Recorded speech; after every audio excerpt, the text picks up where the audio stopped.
Assalamualaikum warahmatullahi wabarakatuh. Abu yang mulia, kamu ingin bertanya, doa yang hana dikabulkan oleh Allah adalah doa yang hana sesuai dengan iradah Allah. Maka pernah tanda-tanda bak doa tanyo yang hana sesuai dengan iradah Allah sehingga kita gento doa-doa lain. Sehingga doa ketanyo hana sia-sia. Hanya selanjutnya kita dengarkan jawaban daripada Abu. Kepada Abu disilahkan. Terima kasih. Ketanyo dalam agama Allah anjurkan untuk selalu berdoa. Menyahana salah na kalimat ud'uni astajib lakum. Berdoa olehmu akalun pasti ulun istijabah bagi kamu. Nyanyeng gura lahiayan hana mutun athai dalam doa pasti diterima. Wate dijabarkan oleh ulama ayat tersebut itu bit 15 boh syarat baru diterima doa. Dalam ayat nana. Maka menyebutnya nampum roh takun pegepruk kan. Gak tambah-tambah syarat. Lun sendiri hai apa ya syaratnya.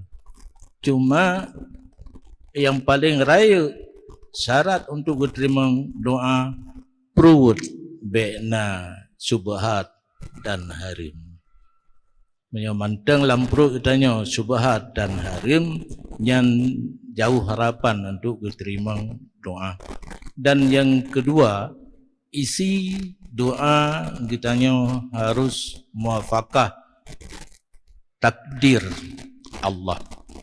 Kiban yang ditekedi oleh Allah, roh ta mendoa yang otomatis secara medik diterima.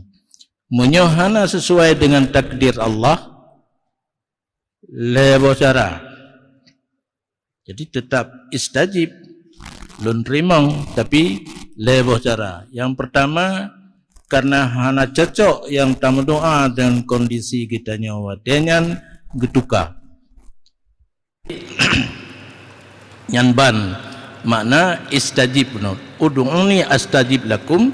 Pertama perut bekna harim dan subhan diterima boleh jadi menyemuafakat takdir cocok dengan takdir apa yang telake cocok nya langsung diterima. Hana cocok getuka.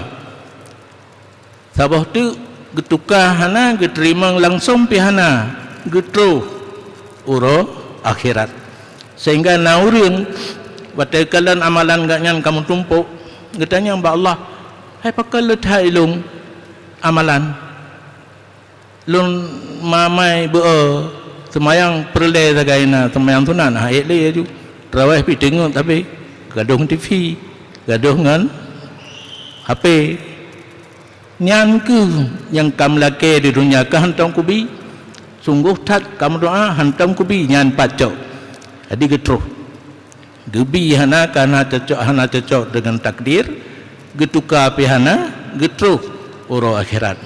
Tapi menyebalung senang dah laganya anda. Menyegubi donya kan menyahana tatuah pakai habis roy. Menyatatuah pakai lagi janji buno dunia mazra'atul akhirah yang baru na manfaat untuk akhirat. Yang ban makna ijabah doa.